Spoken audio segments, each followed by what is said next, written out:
ಕೆಳಗರೆ ಕಾರ್ಯಕ್ರಮಕ್ಕೆ ಸ್ವಾಗತ. ಜುಲೈ 6 ನಾವು ವಿಶ್ವ ಪ್ರಾಣಿಜನ್ಯ ರೋಗಗಳ ದಿನ ಅಂತ ಹೇಳಿ ಆಚರಣೆ ಮಾಡಿದ್ವಿ. ಈಗ ಈ ಪ್ರಾಣಿಜನ್ಯ ರೋಗಗಳು ಅಂತ ಹೇಳಿದರೆ ಏನು, ಯಾಕಾಗಿ ಬರುತ್ತೆ, ಮತ್ತು ನಮ್ಮಲ್ಲಿ ಕಾಣಲಿಕ್ಕೆ ಸಿಗುವಂಥ ಪ್ರಾಣಿಜನ್ಯ ರೋಗಗಳು ಯಾವುವು ಮತ್ತು ಯಾವ ರೀತಿಯಾಗಿ ನಾವು ಮುಂಜಾಗ್ರತೆಯನ್ನು ವಹಿಸಬೇಕು ಅನ್ನೋದರ ಕುರಿತು ಮಾಹಿತಿಯನ್ನು ನೀಡೋದಕ್ಕೆ ನಮ್ಮ ಜೊತೆಗಿದ್ದಾರೆ ದಕ್ಷಿಣ ಕನ್ನಡ ಜಿಲ್ಲಾ ಸರ್ವೇಕ್ಷಣಾಧಿಕಾರಿಗಳಾಗಿರುವಂತಹ ಡಾಕ್ಟರ್ ನವೀನ್ ಚಂದ್ರ ಕುಲಾಲ್ ಅವರು. ಡಾಕ್ಟರೇ, ಕಾರ್ಯಕ್ರಮಕ್ಕೆ ಸ್ವಾಗತ. ನಮಸ್ತೆ ಸರ್. ಡಾಕ್ಟರ್, ಈಗ ಈ ಪ್ರಾಣಿಜನ್ಯ ರೋಗಗಳ ಬಗ್ಗೆ ಒಂದು ದಿನವನ್ನು ಮೀಸಲಿಡಲಾಗಿದೆ ಅಂತ ಹೇಳಿದರೆ ಯಾತಕ್ಕಾಗಿ ಇದು? ಈಗ ನಾವು ನೋಡುವ ಸುಮಾರಷ್ಟು ರೋಗಗಳು, ಹಾಗೆ ನೋಡಿದರೆ ಹೆಚ್ಚಿನ ರೋಗಗಳು ಒಂದಲ್ಲ ಒಂದು ರೀತಿಯಲ್ಲಿ ಪ್ರಾಣಿಯಿಂದ ಮನುಷ್ಯನಿಗೆ ಬಂದಿದೆ. ಪ್ರಾಣಿಯಲ್ಲಿ ಮೊದಲಿತ್ತು, ಇವತ್ತು ಮನುಷ್ಯನನ್ನು ಕಾಡ್ತಾ ಇದೆ. ಸೊ ಆ ಒಂದು ನಿಟ್ಟಿನಲ್ಲಿ ಈ ಪ್ರಾಣಿಜನ್ಯ ರೋಗಗಳ ಬಗ್ಗೆ ಒಂದು ವಿಶೇಷವಾದ ಸಂಶೋಧನೆಗಳಾಗಬೇಕು. ಅವುಗಳನ್ನು ತಡೆಗಟ್ಟುವ ವಿಧಾನಗಳ ಬಗ್ಗೆ ಹೆಚ್ಚಿನ ಪರಿಕಲ್ಪನೆ ಬೇಕು. ಇವುಗಳೆಲ್ಲವನ್ನು ಮತ್ತೆ ಮತ್ತೆ ನಮ್ಮ ಜ್ಞಾಪಿಸಲು ಹಾಗೂ ಅದರ ಬಗ್ಗೆ ತಿಳಿಯಲು ಅದಕ್ಕೊಂದು ದಿನ ಅಂತ ಮಾಡಿದ್ದಾರೆ. ಅದನ್ನೇ ಪ್ರಾಣಿಜನ್ಯ ರೋಗಗಳ ದಿನ, ಅಂದರೆ ಇವತ್ತು ಜುಲೈ 6 ನಾವು ಆಚರಿಸ್ತಾ ಇದ್ದೀವಿ. ಡಾಕ್ಟರ್, ಈಗ ಈ ಪ್ರಾಣಿಜನ್ಯ ರೋಗಗಳು ಅಂತ ಹೇಳುವಾಗ ಈ ಮನುಷ್ಯನಿಗೆ ಪ್ರಾಣಿಗಳಿಂದ ಹೇಗೆ ಅದು ರೋಗಗಳು ಬರುತ್ತೆ, ಹೇಗೆ ವರ್ಗಾವಣೆ ಆಗುತ್ತೆ? ಈಗ ಮೊದಲನೇದಾಗಿ ನೋಡಿ, ಈಗ ನಾವೆಲ್ಲ ಏನಾಗಿತ್ತು, ಮೊದಲು ಕಾಡು ಬೇರೆನೆ, ಮನುಷ್ಯ ಬೇರೆನೆ ಇದ್ವಿ. ಇತ್ತೀಚೆಗೆ ಏನಾಗಿದೆ, ನಾವು ಅನಿವಾರ್ಯ ಕಾರಣಗಳಿಂದ ಕಾಡಿಗೆ ಹೋಗಿ ಕಾಡನ್ನು ಕಡಿದು ನಾವು ನಾಡನ್ನಾಗಿ ಮಾಡಿದ್ದೇವೆ. ನಾವು ಅಲ್ಲಿ ಬದುಕ್ತಾ ಇದ್ದೇವೆ. ಕಾಡಲ್ಲಿದ್ದ ಪ್ರಾಣಿಗಳು ನಾಡಿಗೆ ಬರ್ತಾ ಇದ್ದಾವೆ, ಅಥವಾ ಅವುಗಳನ್ನು ಕೊಂದು ತಿಂತಾ ಇದ್ದಾರೆ ಜನ. ಒಂದಲ್ಲ ಒಂದು ರೀತಿಯಲ್ಲಿ ಕಾಡಿನ ಪ್ರಾಣಿಗಳಿಗೂ ಮನುಷ್ಯನಿಗೂ ಒಂದು ಸಂಘರ್ಷದ ರೀತಿಯಲ್ಲಿ ಆಗಿ ನಾವು ಅದನ್ನು ಒಂದು ಸ್ವಲ್ಪ ಜಯಿಸಿದಾಗೆ ಆಗಿದೆ. ಅದರ ಆ ಜಯದ ಜೊತೆಗೆ ನಮ್ಗೆ ಇಂಥ ರೋಗಗಳು ಕೂಡ ಬರ್ತಾ ಇವೆ. ಸೊ ಇವುಗಳೆಲ್ಲವೂ ಹಾಗೆ ನೋಡಿದರೆ ನಾವು ಈಗ ನೋಡ್ತಾ ಇರುವಂಥ ಕೋವಿಡ್, ನಮ್ಮನ್ನು ಸಾಕಷ್ಟು ತೊಂದರೆ ಕೊಟ್ಟಂಥ ಕೋವಿಡ್, ಅದು ಕೂಡ ಒಂದಲ್ಲ ಒಂದು ರೀತಿಯಿಂದ ಪ್ರಾಣಿಯಿಂದ ಮನುಷ್ಯನಿಗೆ ವರ್ಗಾವಣೆಯಾದ ರೋಗಗಳು.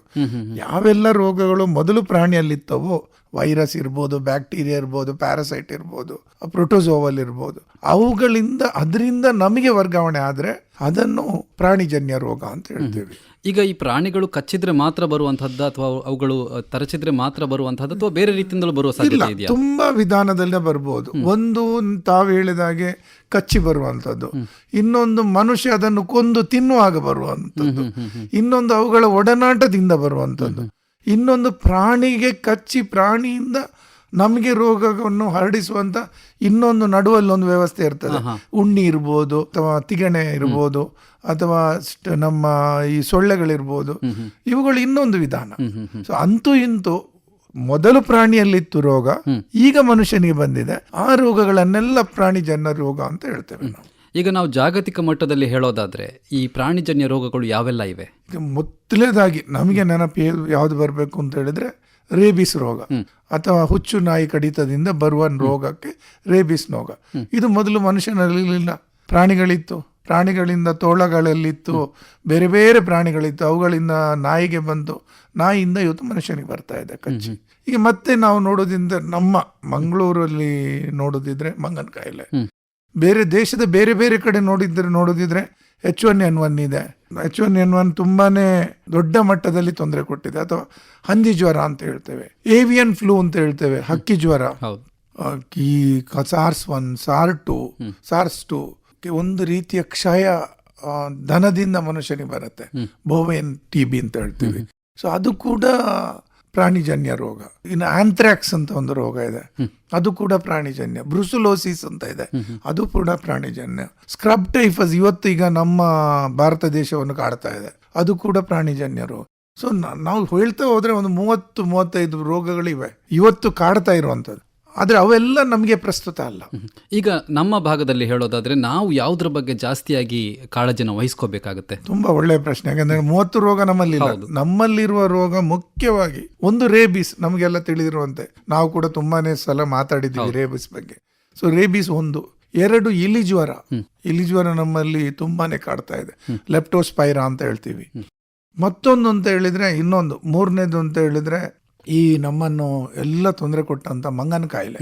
ಇವತ್ತೊಂದು ಸ್ವಲ್ಪ ಕಮ್ಮಿ ಆಗಿದೆ ದಕ್ಷಿಣ ಕನ್ನಡ ಜಿಲ್ಲೆಯಲ್ಲಿ, ಆದ್ರೆ ಪೂರ್ತಿ ಹೋಗಿದೆ ಅಂತ ಹೇಳಲಿಕ್ಕೆ ಸಾಧ್ಯ ಇಲ್ಲ.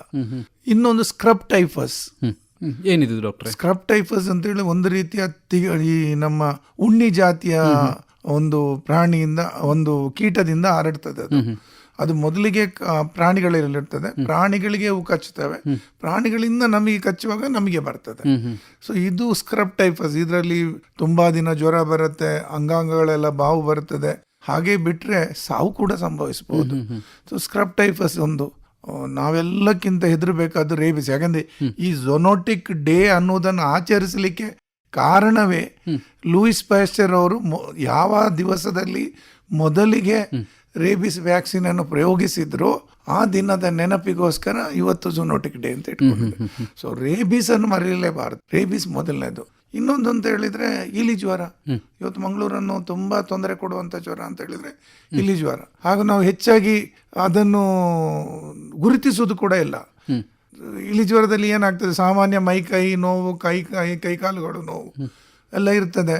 ಸಾಧಾರಣ ಜ್ವರ ಅಂತ ಸುಮ್ಮನೆ ಇರ್ತೇವೆ. ಇಲಿಯ ಮೂತ್ರ ಎಲ್ಲೋ ಒಂದು ಕಡೆ ನಮ್ಮ ದೇಹವನ್ನು ಸೇರಿಕೊಂಡಿರ್ತದೆ. ಅದರಿಂದ ಆ ರೋಗಾಣು ಬ್ಯಾಕ್ಟೀರಿಯಾ ನಮ್ಮನ್ನು ಸೇರ್ತದೆ, ಅದರಿಂದ ಒಂದು ರೋಗ ಬರುತ್ತೆ. ಇದೇ ರೀತಿ ಇನ್ನೊಂದಿದೆ, ಹಾಂಟಾ ವೈರಸ್ ಅಂತ. ನೀವೆಲ್ಲ ಪೇಪರಲ್ಲೆಲ್ಲ ಬರ್ತಾ ಇತ್ತು, ಹಾಂಟಾ ವೈರಸ್ ಇದೆ. ಇದು ಯಾವ ರೀತಿಯಾಗಿ ಬರುವಂಥದ್ದು? ಇದು ಈಗ ಅದು ಇಲಿಯ ಮೂತ್ರದಿಂದ ಬಂದ್ರೆ, ಇದು ಇಲಿಯ ಮೂತ್ರದ ಡಸ್ಟ್ ಇದೆ, ಅದರ ಯಾವುದಾದ್ರೂ ನಮ್ಮ ಧೂಳುಗಳಲ್ಲಿ ಮಿಶ್ರ ಆಗಿ ಆ ಧೂಳನ್ನು ನಾವು ಶ್ವಾಸಕೋಶದ ಮೂಲಕ ಸೇವಿಸಿದಾಗ ಆಗ ಅದು ಬರುತ್ತೆ. ಇದರಲ್ಲಿ ವಿಪರೀತ ರಕ್ತಸ್ರಾವ ಆಗತ್ತೆ. ಸೊ ಬೇರೆ ಬೇರೆ ರೀತಿಯ ಪ್ರಾಣಿಜನ್ಯ ರೋಗಗಳು ನಮಗೆ ಬರಲಿಕ್ಕೆ ಬೇರೆ ಬೇರೆ ಕಾರಣಗಳಿರ್ತವೆ. ಈಗ ಸೀವಿಟ್ ಕ್ಯಾಟ್ ಅಂತ ಇಡ್ತೇವೆ. ಆ ಕ್ಯಾಟ್ ಅನ್ನು ಅಂದ್ರೆ ಈ ನಾವು ಆಡು ಭಾಷೆಯಲ್ಲಿ ಬೇರು ಬೇರು ಅಂತ ಹೇಳ್ತೀವಿ. ಆ ರೀತಿಯ ಒಂದು ಪ್ರಾಣಿಯನ್ನು ಕೊಂದು ತಿನ್ನುವ ಒಂದು ಅಭ್ಯಾಸ ಸಾಕಷ್ಟು ಜನರಲ್ಲಿತ್ತು. ಆ ಮೂಲಕ ಅದರಲ್ಲಿದ್ದ ವೈರಸ್ ಮನುಷ್ಯನನ್ನು ಪ್ರವೇಶಿಸುವ ಅನ್ನೋದು ಒಂದು ಒಂದು ಊಹನೆ ಅಥವಾ ಒಂದು ಸಿದ್ಧಾಂತ ಇವತ್ತು ಕೋವಿಡ್ಗೆ. ಈ ರೀತಿಯಾಗಿ ಕೋವಿಡ್ ಕೂಡ ಬಂದಿರಬಹುದು. ಕೋವಿಡ್ ಬಂದದ್ದು ಹಾಗೆ. ಅದೇ ರೀತಿ ತುಂಬಾನೇ ಇಂಥದ್ದು ತುಂಬಾ ರೀತಿಯ ಜ್ವರಗಳು ಬರ್ತವೆ, ತುಂಬಾ ರೀತಿಯ ಕಾಯಿಲೆಗಳು ಪ್ರಾಣಿಯಿಂದ ಬರ್ತವೆ. ಎಲ್ಲದಕ್ಕೂ ಕಾರಣ ಏನು ಅಂತ ಹೇಳಿದ್ರೆ, ನಾವು ಇವತ್ತು ಪ್ರಾಣಿಗಳ ಜೊತೆ ಇರುವ ಒಡನಾಟ ಹೆಚ್ಚಾಗಿದೆ. ಮೊದಲುಕ್ಕಿಂತಲೂ ಜಾಸ್ತಿ ಅವುಗಳ ನಾವು ಪ್ರದೇಶದಲ್ಲಿ ನಾವಿದ್ದೇವೆ. ಈಗ ಮನೆಯಲ್ಲಿ ಸಾಕು ಪ್ರಾಣಿಗಳನ್ನ ಸಾಕ್ತಾ ಇರ್ತಾರೆ, ಅವ್ರು ಯಾವ ರೀತಿಯಾಗಿ ಕಾಳಜಿಯನ್ನು ವಹಿಸ್ಕೋಬೇಕಾಗ್ತದೆ? ಈಗ ಸಾಕು ಪ್ರಾಣಿಗಳಲ್ಲಿ ನಾವು ನೋಡುವಂತ ದೊಡ್ಡ ಮಟ್ಟದ ಒಂದು ರೋಗ ಅಂತ ಹೇಳಿದ್ರೆ ರೇಬಿಸ್ ರೋಗ. ಸೊ ರೇಬಿಸ್ ರೋಗಕ್ಕೆ ನೀವು ಸರಿಯಾದ ವ್ಯಾಕ್ಸಿನ್ ಇದೆ, ಸರಿಯಾದ ಲಸಿಕೆ ಇದೆ. ನೀವು ಲಸಿಕೆ ಕಾಲಕ್ಕೆ ಸರಿಯಾಗಿ ಕೊಟ್ಟರೆ ಖಂಡಿತ ನಿಮಗೆ ಅದರಿಂದ ತೊಂದರೆ ಬರೋದಿಲ್ಲ. ಹೆಚ್ಚಾಗಿ ಏನಾಗತ್ತೆ ಅಂತ ಹೇಳಿದ್ರೆ, ಸಾಕು ಪ್ರಾಣಿಗಳಿಂದ ಈ ರೋಗ ಬರಲ್ಲ. ಆದರೆ ಸಾಕು ಪ್ರಾಣಿಗಳು ಕಾಡಿಗೆ ತೆರಳಿದಾಗ, ಕಾಡಿನಂಚಿನಲ್ಲಿರುವ ಸಾಕು ಪ್ರಾಣಿಗಳು, ಕಾಡಿನಂಚು ಅಂತ ಹೇಳಿದ್ರೆ ಈಗ ನಮ್ಮ ಮನೆ ಪಕ್ಕದಲ್ಲಿ ಗುಡ್ಡ ಇದೆ, ಗುಡ್ಡಕ್ಕೆ ಮೇಲಿಕ್ಕೆ ದನ ಹೋಗ್ತದೆ. ಆಗ ಅವುಗಳಿಗೆ ಈ ಮಂಗನ ಕಾಯಿಲೆ ಅಥವಾ ಮಂಗನಿಗೆ ಕಚ್ಚಿದಂಥ ಉಣ್ಣಿಗಳು ಕಚ್ಚಿ ಆ ಉಣ್ಣಿಯನ್ನು ಹಿಡ್ಕೊಂಡು ಅವು ಬರ್ತವೆ. ಆ ಉಣ್ಣಿ ಅವುಗಳ ದೇಹದಿಂದ ನಮ್ಮ ದೇಹಕ್ಕೆ ಕಚ್ಚಿದ್ರೆ ಆಗ ಬರುವ ಸಾಧ್ಯತೆ ಇರ್ತದೆ. ಇಲ್ಲವಾದರೆ ನಮಗೆ ಸಾಕು ಪ್ರಾಣಿಯಲ್ಲಿ ತೊಂದರೆ ಕೊಡುವಂಥದ್ದು, ಅಂದರೆ ದೊಡ್ಡ ಮಟ್ಟದ ತೊಂದರೆ ಕೊಡುವಂಥದ್ದು ರೇಬಿಸ್ ಒಂದು. ಡಾಕ್ಟರ್, ಈಗ ಈ ಪ್ರಾಣಿಜನ್ಯ ರೋಗಗಳು ಈಗ ಪ್ರಾಣಿಯಿಂದ ಮನುಷ್ಯನಿಗೆ ಬರ್ತದೆ, ಹೌದು, ಮತ್ತೆ ಮನುಷ್ಯನಿಂದ ಮನುಷ್ಯನಿಗೆ ಹರಡ್ತದ? ಕೆಲವೊಂದಷ್ಟು ರೋಗಗಳು ಆ ರೀತಿ ಹರಡ್ತದೆ, ಕೆಲವೊಂದಷ್ಟು ರೋಗಗಳು ಹರಡೋದಿಲ್ಲ. ಈ ಉದಾಹರಣೆಗೆ ಹೇಳೋದಿದ್ರೆ ರೇಬಿಸ್ ರೋಗ. ರೇಬಿಸ್ ರೋಗ ಅಥವಾ ಹುಚ್ಚು ನಾಯಿ ಕಡಿತದಿಂದ ಬರುವ ರೋಗ. ಹುಚ್ಚು ನಾಯಿ ಕಡಿತದ ರೋಗ ಮನುಷ್ಯನಿಂದ ಮನುಷ್ಯನಿಗೆ ಹರಡೋದಿಲ್ಲ. ಎಲ್ಲೋ ಒಂದು ಪ್ರಕರಣದಲ್ಲಿ ಆತನ ಹುಚ್ಚು ನಾಯಿ ತೊಂದರೆಯಿಂದ ಬಳಲ್ತಾ ಇರುವನ ಕಣ್ಣಿನ ಕಾರ್ನಿಯ ತೆಗೆದು ಇಟ್ಟಿದ್ದಕ್ಕೆ ಹರಡಿದೆ ಹೊರತು, ಇಲ್ಲದ್ರೆ ಹರಡೋದು ತುಂಬಾನೇ ಕಮ್ಮಿ. ಆದರೆ ಕೋವಿಡ್ ಪ್ರಾಣಿಯಿಂದ ಮನುಷ್ಯನಿಗೆ ಬದಲಾಯಿಸಿತು, ಆದರೆ ಮನುಷ್ಯನಿಂದ ಮನುಷ್ಯನಿಗೆ ಹರಡ್ತಾ ಇದೆ. ಏವಿಯನ್ ಇನ್ಫ್ಲುಯೆನ್ಸಾ ಅಂದರೆ ಹಕ್ಕಿ ಜ್ವರ ಮನುಷ್ಯನಿಂದ ಮನುಷ್ಯನಿಗೆ ಹರಡ್ತದೆ. ಮೊದಲಿಗೆ ಅದು ಹಕ್ಕಿಯಿಂದ ಮನುಷ್ಯನಿಗೆ ಬಂತು. ಸೊ ಒಂದಷ್ಟು ರೋಗಗಳು ನೇರವಾಗಿ ಪ್ರಾಣಿಯಿಂದ ಮನುಷ್ಯನಿಗೆ ಬರುತ್ತೆ. ಹೆಚ್ಚಿನ ರೋಗಗಳು ಮನುಷ್ಯನ ದೇಹಕ್ಕೆ ಬಂದ ನಂತರ ಮನುಷ್ಯನಿಂದ ಮನುಷ್ಯನಿಗೆ ಹರಡುವಂಥ ಮ್ಯೂಟೇಷನ್ ಪಡ್ಕೊಳ್ತೇವೆ ಅಥವಾ ಪರಿವರ್ತನೆ ಹೊಂದಿಕೊಳ್ತವೆ. ಈಗ ನಾವು ಏನು ನೋಡಿದ್ದೇವೆ, ನಿಫಾ, ನಾವು ಕೇಳಲೇ ಇದ್ದಿರಲಿಲ್ಲ ಬಾವಲಿಯಿಂದ ಬರ್ತದೆ ಅಂತ. ಸೊ ನಿಫಾ ಒಂದು ದೊಡ್ಡ ಮಟ್ಟಿನ ರೋಗ, 70% ಸಾವು ಸಂಭವಿಸ್ಬೋದು. ಇನ್ನೂ ಬೇರೆ ಬೇರೆ ರೋಗಗಳಿವೆ, ಒಂದಷ್ಟು ಮೈಕೋಸಿಸ್, ಫಂಗಸ್ ಇದೆ, ಬೇರೆ ಬೇರೆ ರೋಗಗಳಿವೆ. ಸೊ ಎಲ್ಲದಕ್ಕೂ ಜಾಗರೂಕತೆ ಇರಬೇಕಾದ್ದು. ನಾವು ಕಾಡನ್ನು ಡಿಸ್ಟರ್ಬ್ ಮಾಡಬಾರ್ದು ಅಥವಾ ಕಾಡನ್ನು ನಾವು ಪ್ರವೇಶಿಸಿ ಅವುಗಳಿಗೆ ತೊಂದರೆ ಕೊಡಬಾರ್ದು. ಅವುಗಳು ನಮ್ಮ ಆಚೆ ಬರದ ಹಾಗೆ ವ್ಯವಸ್ಥೆ ಮಾಡಬೇಕು. ಒಂದು ವೇಳೆ ನೀವು ಸಾಕ್ತಾ ಇದ್ರೆ, ಪ್ರಾಣಿಗಳನ್ನು ಸಾಕ್ಲಿಕ್ಕೆ ನಮಗೆ ಯಾವುದೇ ಅಧಿಕಾರ ಇರುವುದಿಲ್ಲ, ಅಂದರೆ ಕಾಡು ಪ್ರಾಣಿಗಳನ್ನು, ನಮ್ಮ ಸಾಕು ಪ್ರಾಣಿಗಳಿಗೂ ಸೂಕ್ತ ರೀತಿಯಲ್ಲಿ ಸೂಕ್ತ ಸಮಯದಲ್ಲಿ ಸರಿಯಾದ ಲಸಿಕೆ ಹಾಗೂ ಸರಿಯಾದ ಚಿಕಿತ್ಸೆಯನ್ನು ನೀಡುವುದು ಈ ಪ್ರಾಣಿಜನ್ಯ ರೋಗಗಳು ಹಣ್ಣು ಹಂಪಲುಗಳ ಮೂಲಕ ಮನುಷ್ಯನಿಗೆ ಬರುವುದು ಸಾಧ್ಯತೆ ಇದೆಯಾ ಡಾಕ್ಟರ್? ಈಗ ಒಂದು ಜಾತಿಯ ಫ್ರೂಟ್ ಬೈಟ್ ಇಂದ ಬರಬಹುದು ಅಂತ ಹೇಳ್ತಾರೆ, ಅಂದ್ರೆ ನಿಫಾ. ಅಲ್ಲಿ ಬಾವಲಿ ತಿಂದು ಬಿಸಾಕಿದ ಹಣ್ಣಿನಿಂದ ಬರ್ಬೋದು. ಈ ರೇಬೀಸ್ ಬರಲೂಬಹುದು, ಬರದಿರಲೂಬಹುದು.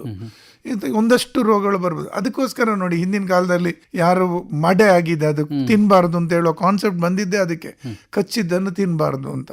ಅನಾನಸು ಕಚ್ಚಿದ್ರೆ ಅದನ್ನು ತಿನ್ನಲ್ಲ. ಎಷ್ಟೊಂದು ನಾವು ಪೇರಳೆ ಹಣ್ಣು ಇರ್ಬೋದು, ಅವುಗಳನ್ನು ಬಾವಲಿ ತಿಂತದೆ, ಅದನ್ನು ತಿನ್ನಲ್ಲ ಮನುಷ್ಯರು. ಸಾಮಾನ್ಯವಾಗಿ ಯಾವುದೇ ಪ್ರಾಣಿ ಕಚ್ಚಿದ ಹಣ್ಣನ್ನು ತಿನ್ನೋದು ಖಂಡಿತ ಆರೋಗ್ಯಕರ ಅಲ್ಲ. ಡಾಕ್ಟರ್, ಈಗ ಈ ಪ್ರಾಣಿಜನ್ಯ ರೋಗಗಳಿಗೆ ಸಂಬಂಧಿಸಿದ ಹಾಗೆ ಸರ್ಕಾರದಿಂದ ಏನೆಲ್ಲ ಕ್ರಮಗಳನ್ನು ಕೈಗೊಳ್ಳಲಾಗಿದೆ? ನೋಡಿ, ಇದನ್ನು ಸರ್ಕಾರ ತುಂಬ ಮುಂದೆನೇ ಯೋಚಿಸಿತ್ತು. ಅದಕ್ಕೋಸ್ಕರ ಇವತ್ತು ಒನ್ ಹೆಲ್ತ್ ಅಂತ ಮಾತಾಡ್ತಾ ಇದ್ದೇವೆ ನಾವು. ಒನ್ ಹೆಲ್ತ್ ಅಂತೇಳಿ ಈ ಸಲದ ಥೀಮು ಅದೇ, ಒನ್ ಹೆಲ್ತ್ ಮೂಲಕ ಪ್ರಾಣಿಜನ್ಯ ರೋಗಗಳನ್ನು ತಡೆಗಟ್ಟುವ. ಒನ್ ಹೆಲ್ತ್ ಅಂತ ಹೇಳಿದ್ರೆ ಏನು ಅಂತ ಹೇಳಿದ್ರೆ, ಮನುಷ್ಯನ ಆರೋಗ್ಯ, ಪ್ರಾಣಿಯ ಆರೋಗ್ಯ ಮತ್ತು ಪ್ರಕೃತಿಯ ಆರೋಗ್ಯದ ಮೇಲೆ ಅವಲಂಬಿತವಾಗಿರುತ್ತೆ. ಈಗ ನಾನು ಚೆನ್ನಾಗಿರ್ಬೇಕಾದ್ರೆ ನನ್ನ ಮನೆಯಲ್ಲಿರೋ ಸಾಕು ಪ್ರಾಣಿಗಳು ಚೆನ್ನಾಗಿರ್ಬೇಕು, ಅಥವಾ ನನ್ನ ಸುತ್ತಮುತ್ತಲಿರುವ ಕಾಡಿನ ಪ್ರಾಣಿಗಳು ಚೆನ್ನಾಗಿರ್ಬೇಕು. ಅದ್ರ ಜೊತೆ ಈ ಭೂಮಿ ಕೂಡ ಚೆನ್ನಾಗಿರ್ಬೇಕು. ಪ್ರಾಣಿಜನ್ಯ ರೋಗಗಳು ಮೊದಲಿಗಿಂತ ಈಗ ತುಂಬಾನೇ ಜಾಸ್ತಿ ಆಗಿದೆ.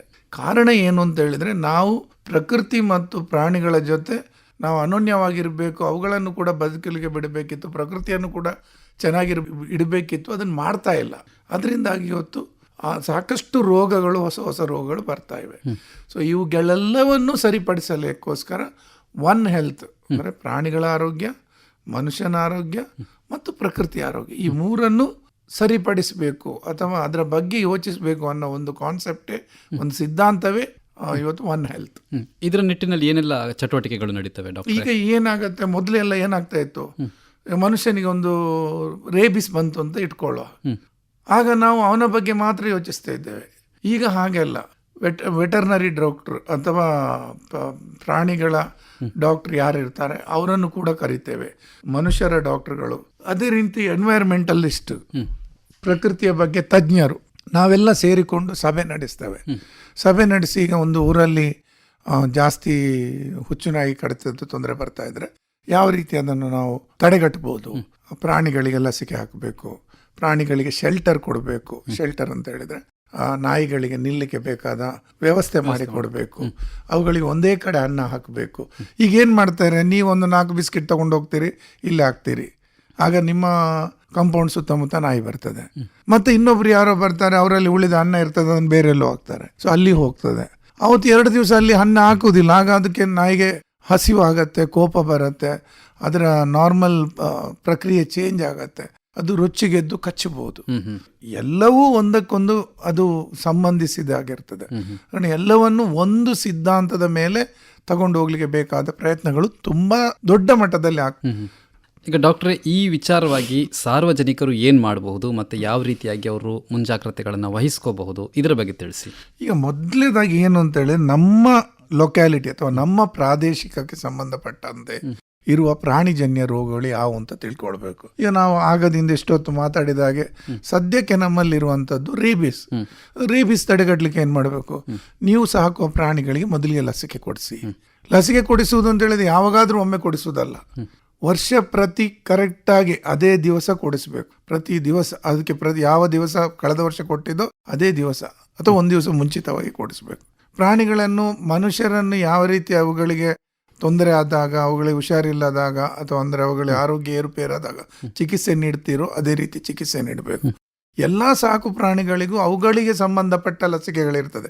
ದನಕ್ಕೆ ಸಂಬಂಧಪಟ್ಟದ್ದು ಬೇರೆನೇ ಇರ್ತದೆ, ನಾಯಿಗೆ ಸಂಬಂಧಪಟ್ಟದ್ದು ಬೇರೆ ಇರ್ತದೆ, ಬೆಕ್ಕಿಗೆ ಸಂಬಂಧಪಟ್ಟ ಇರ್ತದೆ. ಆ ಲಸಿಕೆಗಳನ್ನು ಕಾಲ ಕೊಡಿಸಿದ್ರೆ ಅದರಿಂದ ಈ ರೇಬಿಸ್ ರೋಗ ಬರೋ ಸಾಧ್ಯತೆ ಇರುವುದಿಲ್ಲ. ಮನೆಯಲ್ಲಿ ಆಹಾರ ವಸ್ತುಗಳನ್ನು ಸರಿಯಾಗಿ ಮುಚ್ಚಿಟ್ಟು ತಿಂದ ಡಬ್ಬಗಳನ್ನು ಹೊರಗೆ ಬಿಸಾಡದಿದ್ದರೆ ಅಥವಾ ಆಹಾರ ವಸ್ತುಗಳನ್ನು ಚೆಲ್ಲದಿದ್ದರೆ ಆಗ ಇಲಿಗಳ ಉಪದ್ರ ಕಮ್ಮಿ ಆಗುತ್ತೆ. ಇಲಿಗಳು ಕಮ್ಮಿ ಆದರೆ ಆಗ ಇಲಿಗಳಿಂದ ಬರುವಂಥ ಇಲಿಜ್ವರ ಕಮ್ಮಿ ಆಗ್ಬೋದು, ಹಾಂಟಾ ವೈರಸ್ ರೋಗ ಕೂಡ ಕಮ್ಮಿ ಆಗ್ಬೋದು. ಸೊ ಇದು ಇಲಿಗಳಿಗೆ ಮತ್ತು ರೇಬಿಸ್ಗೆ ಸಂಬಂಧಪಟ್ಟಾಗೆ. ಈಗ ದನದಿಂದ ಬರುವ ರೋಗಗಳು, ಕ್ಷಯ ರೋಗ ಬರ್ಬೋದು. ಪ್ರಾಣಿಗಳ ಚೆನ್ನಾಗಿದ್ರೆ ಅವುಗಳ ಜೊತೆ ಇರೋ ನಾವು ಕೂಡ ಚೆನ್ನಾಗಿರ್ತೀವಿ. ಪ್ರಾಣಿಗಳನ್ನು ನಾವು ಯಾವತ್ತು ನಮ್ಮವರ ಹಾಗೆ ನೋಡಿಕೊಂಡ್ರೆ ಖಂಡಿತ ಪ್ರಾಣಿಗಳಿಂದ ನಮಗೆ ರೋಗ ಹರಡೋದಿಲ್ಲ. ಧನ್ಯವಾದಗಳು ಡಾಕ್ಟರ್ ಈ ಕಾರ್ಯಕ್ರಮದಲ್ಲಿ ಭಾಗವಹಿಸಿದ್ದಕ್ಕೆ. ತಮಗೂ